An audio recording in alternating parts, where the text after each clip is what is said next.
Hey guys, and welcome to today's video. We're heading down to Florida, where one of the most no-nonsense judges you'll ever see is about to deal with yet another sovereign citizen who thinks the rules just don't apply to them. And when I say this judge doesn't play around, I mean it. Because what happens next is exactly what you'd expect when someone walks into court thinking their made-up plates and special rules are actually going to hold like up. this. Mr. Thompson? You're now the attorney-in-fact for the state name. No, sir, Mr. Thompson. You know I don't put up with any of that. You understand? Right. Listen to me. Yes, sir. Go ahead. You understand I'm not going to put up with that. Yes, sir. Not anything like that. You understand? Do you understand me? Yes. There's not going to be any private citizen, sovereign citizen, any of that. You understand? Yes, sir. Okay. His name is Judge Brantley Clark. And trust me, this is not someone you want to test in a courtroom. We've got 4 separate appearances to go through here, and each one somehow gets more ridiculous than the last. So let's jump right in.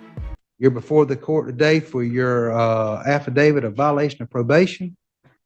You filed a bunch of stuff that doesn't make any sense. I've denied most of it. I'm going to probably deny the rest of it. Really? Yes, sir. All right. Absolutely. I got some education to go, huh? Sir? So I've got some education to go. Yes, sir. You're here today by, you got a new law violation of driving my license, suspended, or revoked.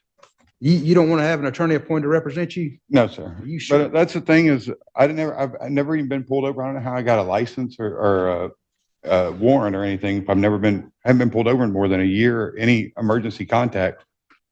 I went to go pick up a records request, and they gave me a warrant instead of the records. Do y'all know anything about this? As to the new law. Do you have a driver's license? No, sir. Don't answer that. I shouldn't ask that question. Fair enough. Fair enough. Strike that from the record. I won't do that if you won't do any other mess. I won't ask you that question. Judge Clark actually came very close to making a big mistake there.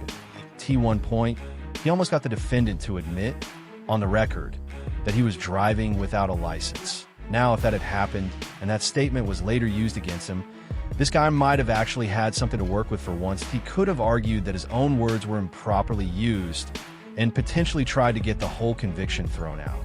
But of course, that didn't happen. And just like everything else in this case, any chance of things going his way disappeared pretty quickly.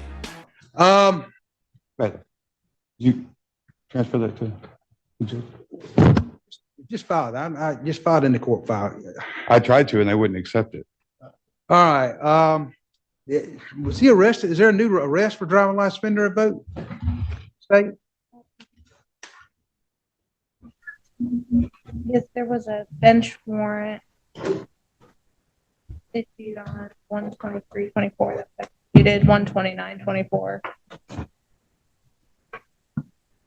But I was just doing a records request and had an agreed upon date to pick it up, went up there to pick it up, and gave me a warrant, so the record that I requested. I tell you what, I'm gonna let y'all Return do that? Listen, I'm gonna leave him on probation. I'm gonna set this for preliminary on April. What's that April date? April 17th. April 17th. I'm gonna let him take care of that in county court and see what happens. Okay? Thank you. And I think that's the only violation he had. Yes, sir. Keep doing what you're doing on this, and then we'll see you back in April, and you can take care of that in county court. All Okay? right, thank you. Yes, sir. Sign a notice. So here's what went down in this situation. This guy decided to drive himself over to the records office to pull some paperwork. No big deal, right? Except he doesn't have a valid license. Yeah, he just casually drove there anyway, thinking that was somehow fine. And of course, that didn't go unnoticed. They ended up issuing him a citation later on, which now turns into a much bigger problem, because driving without a license is a direct violation of his probation. Now at this point, Judge Brantley Clark could have immediately come down on him for that. But instead, he's giving the guy a chance to clean this up in county court first before deciding whether he's going to hit him with jail time or just revoke his probation completely. Oh yeah, the stakes are already pretty high. In the next case, it's just a simple arraignment, quick, straightforward, but somehow it still manages to get pretty wild. State your name, sir. The beneficiary, Cedric Alexander, a human being. Mr. Alexander, I don't accept any of that. If you want to state your name, state your name. If you don't, that's fine. I'm Cedric Alexander, the beneficiary, sir. No, sir, I don't. The beneficiary doesn't mean anything to me. Says, are you Cedric Alexander?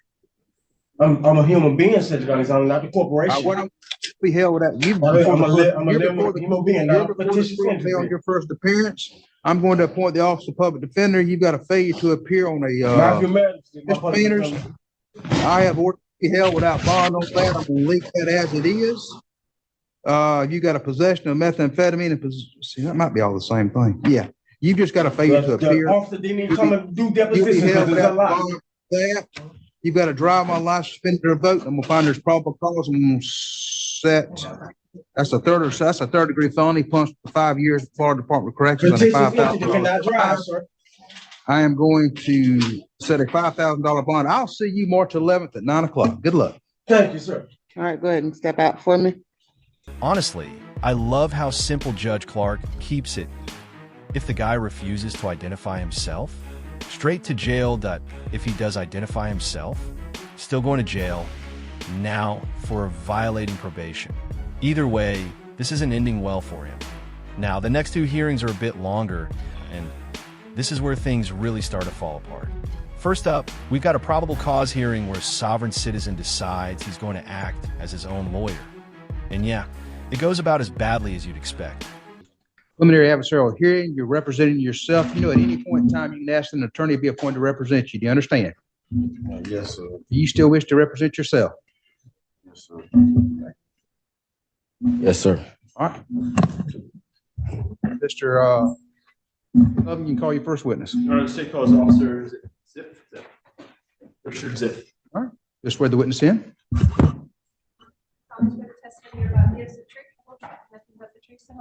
I do. Can you state your name for the record, please? Richard Ziff, Were you employed? Panama City Police Department. Were you working in November of 2023? I was. On November 11th, 2023, did you have occasion to come in contact with defendant Josiah Beecham? I was. How did you come in contact with him? It was an investigative stop. Mr. Beecham's vehicle was having a hard time maintaining its lane. I conducted a traffic stop on the vehicle. Vehicle drove over the curb. Immediately when I stopped the vehicle, I can smell marijuana coming from within the vehicle while still sitting inside my own vehicle. As I got closer to the vehicle, I can smell the marijuana getting stronger. When I made contact with Mr. Beecham in the driver's seat, I informed him the nature of the stop, also told him I smelled marijuana in the vehicle. At that point, Mr. Beecham was saying I was violating the Treaty of Florida, making other statements that he was not driving, he was traveling. You know, I honestly thought I'd heard every sovereign citizen argument out there. But this one's new. He actually tries to bring up something called the Treaty of Florida, which for the record is a real thing. It's the Adams-Onis Treaty, and all it did was transfer land from Spain to the United States way back in the 1800s. IT has absolutely nothing to do with your so-called right to travel and whatever you want to call your car. But of course, he says it like he just unlocked some secret legal loophole, as if the judge is going to hear that and go, wow, you got me. Case dismissed. Yeah, not quite that AT this point. You can already see where this is heading. He's representing himself, throwing out random legal-sounding phrases, and none of it actually applies to his situation. And that's kind of the pattern with these cases. They sound confident, they sound prepared, but the second you look a little closer, it completely falls apart. As, oh yeah, this is where things really start to go downhill. And at one point, I asked him to identify himself. He refused to identify himself. He began to call 911 and requested a Bay County deputy respond to the scene because he refused to cooperate with me. Officer Zip, at some point, based on the smell of marijuana, did you search the vehicle and Mr. Beecham's person? I did. During that search, did you locate anything of note, of significance? We found trafficking amounts of controlled substances. I believe we were, one of them tested positive for cocaine. There was marijuana, and we believe fentanyl. Did you find any firearms during the search? There was a firearm located underneath the driver's seat that Mr. Beecham was sitting on. I'm pretty sure he didn't read that anywhere. I think he just found it scribbled on whatever he's been using as a pillow lately. But honestly, at this point, I think it's time we just sit back and let this brilliant legal mind do its thing. Because what's about to happen is less of a strategy and more like watching someone run full speed straight into a wall. Did you run a criminal records check on Mr. Beecham? We did. Did you find out whether he had been previously convicted of any felonies? He was on inmate release status for a felony. I believe the same charges. No, that's all my questions at this time. Mr. Beecham, any questions? Yes. So did I have a passenger in the car with me at the time? You did. Upon you saying you smelled the smell of marijuana, did I say that I smoked hemp? You did admit to it. I said I smoked hemp, right? You said you smoked marijuana. Sir, did you have on a body cam? I did. And okay, thank you, Your Honor. So I said, so your body cam was on at the time, and did you get any competent basis on the traffic stop as far as like a recording of that video? I don't have a dash cam. You don't have a dash cam in your car? We don't have dash cams in Panama City police Okay. cars. That's cool. And that was failing to maintain the lane. Okay, was it any other traffic on the road? You were the only vehicle. Okay, and how long were you behind me before you actually pulled me over? I was behind you about 2 blocks, watched you drift over the center line several times. Several times, drift off the line. Did you have to catch up to me? You know, I have a dash cam and rear view cam. I'm probably gonna introduce the what you call it. Did you actually have to catch up to my vehicle, or? I did not have to catch up that much. I was right behind you. I'm saying that the stretch of the road was we was traveling on Beach Drive. That's right. Yes. And you were behind me the entire stretch of Beach Drive. No, I was behind you by Balboa. By Balboa is when you got behind me. Okay, and so when did you notify me or the passenger about any of the drugs or gun? Immediately. Immediately. And what was said about the drugs or gun? What did the passenger say? The gun was found after you were already detained. We searched the vehicle and it was underneath your seat. Okay, and was the vehicle registered to me? Vehicle was registered to your girlfriend. Okay. And so where were the drugs or anything found in the vehicle? You had drugs in your pocket. And there was also drugs in the back seat behind your seat. And you found the drugs? I found a bag of white substance in your right front pocket. What about any vehicles in the car? There was a bag in behind the driver's seat that had several other bags that were wrapped in a clear plastic baggies that was behind your seat. Okay, and so what did you question the passenger on? That would be my partners who questioned the passenger. I questioned you. Yes, and what did I admit to any of the drugs? You refused to talk to me other than saying I was violating the Treaty of Florida. Exactly. And so you notified me on drugs being found in the car on the scene, you're saying? Everything was notified to you. I tried reading you implied consent. You refused to actually listen to me. You kept on saying I was violating the Treaty of Florida and you. Yeah, I was saying you was violating the constitutional rights as well of unreasonable search and seizure. And this is the part that's honestly kind of wild. He's clearly smart enough to say all the right legal terms, like the words are there. They sound correct, but somehow none of it actually connects. It's like he knows what to say. He just has no idea what it means. Case in point, he confidently claims his Fourth Amendment rights were violated, but when it comes time to explain how they were violated, yeah, that's where everything completely falls apart. Because I never really got a direct quote on why you actually stopped the vehicle. His all body came up. Okay. And so you never had a conversation with the passenger? I was mostly talking to you and searching the vehicle. I believe my sergeants wanted to talk to Mr. Wheeler. Okay, and so you saying your passengers, I mean your other one of your partners found the drugs that was actually in the car? And I found drugs in the vehicle. Or you found the drugs in the vehicle? Yes. Behind the driver's seat, you're saying? And the objection. Ask your next question. Okay. And you did already admit that I said I admitted to smoking hemp. Okay. And your vehicle is not. You say they don't got dash cams.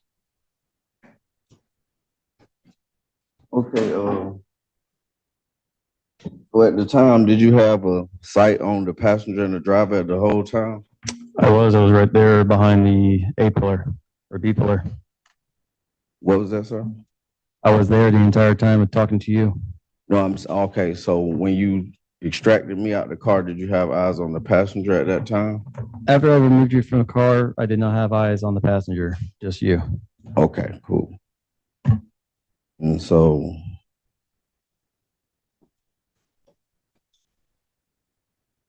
in your report, you never wrote a ticket for the failing to maintain lanes, nor did you mention it in your affidavit of complaint. It's going to be in my report, the narrative on the case. Well, I mean, this was the probable cause, and this was the immediate review. So is it Sustained. Ask a question. okay? Is it a reason why you didn't mention it in your affidavit of complaint? The affidavit only shows PC for why we arrested you. It doesn't state in there why I had to stop you. It just shows in there why I arrested you. And in regards to you maintaining a lane, that goes back to the DUI, which does not go on the complaint. That goes on the traffic ticket.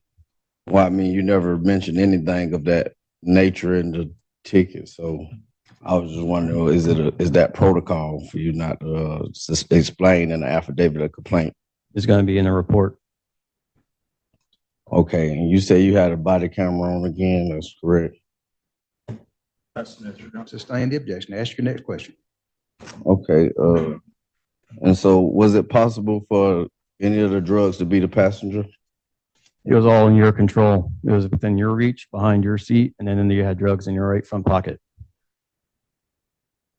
I said, was it possible to be the passengers? It could be possible, but the same drug that was in your right front pocket was also in that bag behind your seat.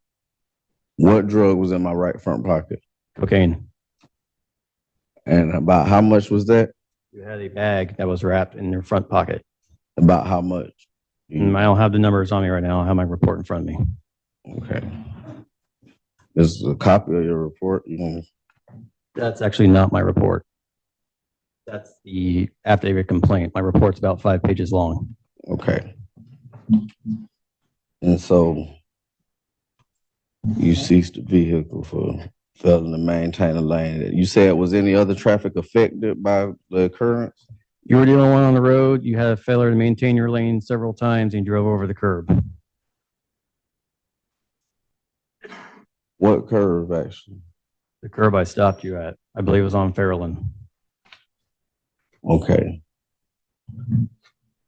Your Honor, at this time, I don't have any more questions. Okay. Is any redirect from the state? No, Your Honor. And the witness be Yes, excused. Your Honor. So you can go about your day. Yes, sir. Anything else from the state? No, Your Honor. Mr. Beecham? Your Honor, there's no actual competent and substantial evidence in the affidavit of complaint, nor was it any ticket issued for the actual, failing to maintain a lane, so, I mean, being that it was immediately after the arrest, I don't see how he had probable cause to stop me. And I actually asked him for, the sheriff to verify that, hoping that he had a dash cam in his car. Mr. Sullivan? Whether a traffic ticket was issued or not is irrelevant. Yeah, it was. I am gonna find there's probable cause for the arrest, and I believe that's what I'm here today to do as far as the adversarial preliminary hearing. So I found there's probable cause. We'll need another court hearing. Do we have this transcribed? You can file a motion to have it transcribed, yes, sir. We need to set another hearing. You understand, Mr. Beecham, at any point in time that you ask for an attorney, one can be appointed to represent you if you meet the financial requirements. You want to set up for another pretrial? Beecham? Let's set it for April 18th at 9 o'clock. All right, so that wraps up the third hearing. Judge Clark finds probable cause, which honestly was pretty obvious at this point. And the next time we're going to see this guy, it'll be sometime in mid-April. Now from here, we move into the fourth case, and this one's on a whole different level that we're talking about a full 3-day trial. And it kicks off with the defendant and his lawyer trying to argue that an illegal tag should somehow be allowed as evidence. Now, I'll give the lawyer some credit. He actually tries. You can tell he's putting in the effort, but the problem is he's going up against Judge Clark. And when it comes to sovereign citizen arguments, this judge does not budge. We're on the record, State of Florida versus Lee Forson Baker, case number 23 CF 3817. Mr. Baker's present, the courtroom appropriately dressed with Mr. Meredith and Mr. Paul, State Attorney Mr. Pereira and Mr. Sullivan are also present. Deputy Dexter, we have all the jurors present. They are present. They are. We had 2 that were in the restroom, then they'll be brought upstairs. All right, very good. All right, anything we need to take up prior to bringing the jurors in? Yes, Your Honor. After meeting with Mr. Baker yesterday, he expressed an interest in representing himself today again. So I don't know if he wants to.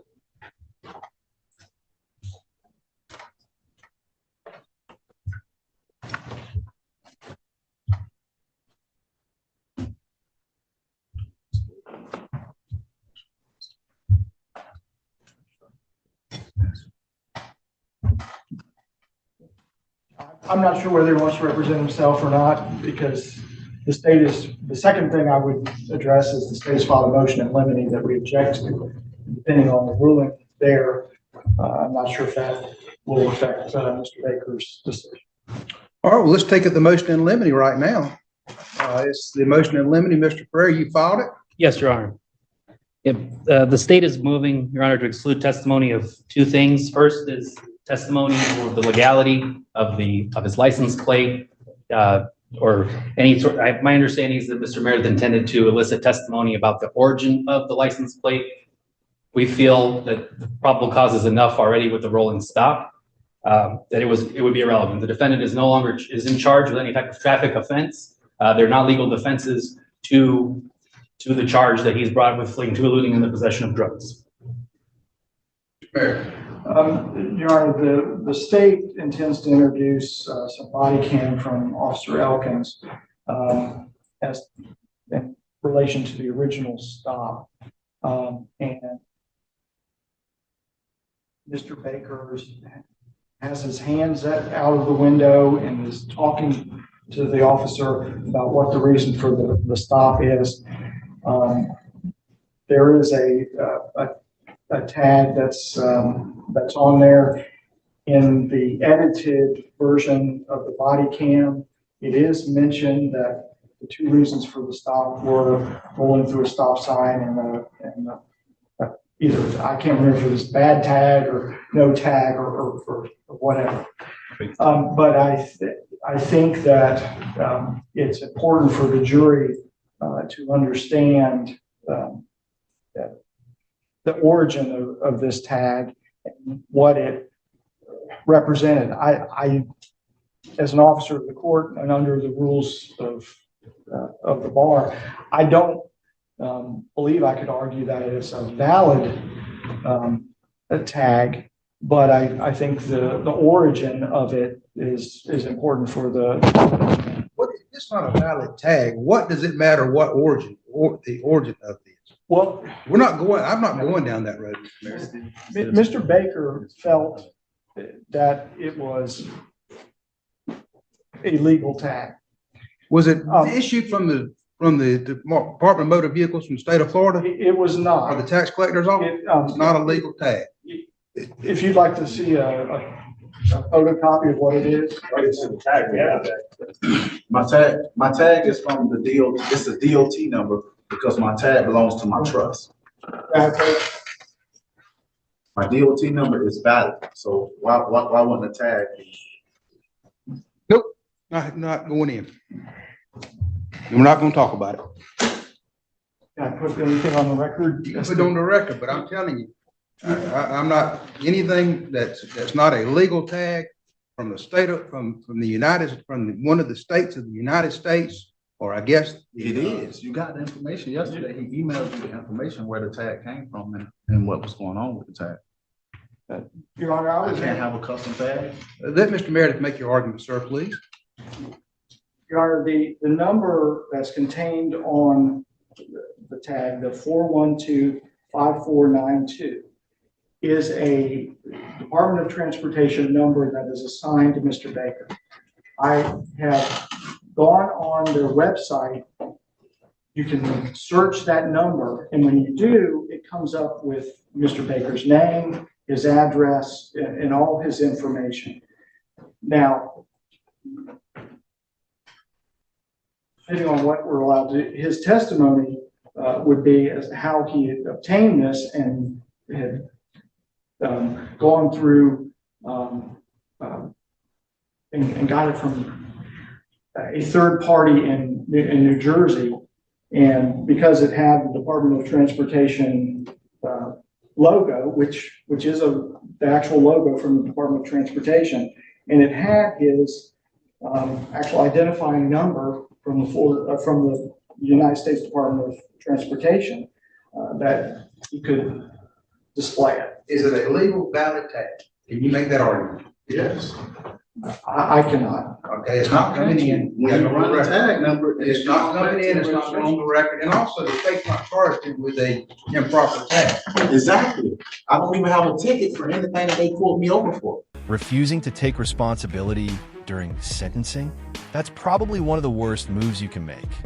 Even if you genuinely think you did nothing wrong, this is not the moment to double down on that. At the very least, you need to convince the judge that you understand the situation and show some level of remorse. Because if you don't, this is exactly what happens. Now, unfortunately, the video cuts off right there. But here's how it ended. The prosecution was pushing for a 10-year sentence, and somehow, the judge actually gave him a bit of a break. He ended up with 8 years instead of his, oh yeah. Even after all of that, he still could have walked away in a worse position. Anyway, if you enjoyed the video, hit the like button. If not, that's fine too, but let me know why down in the comments. And don't forget to subscribe and turn on notifications so you don't miss the next one.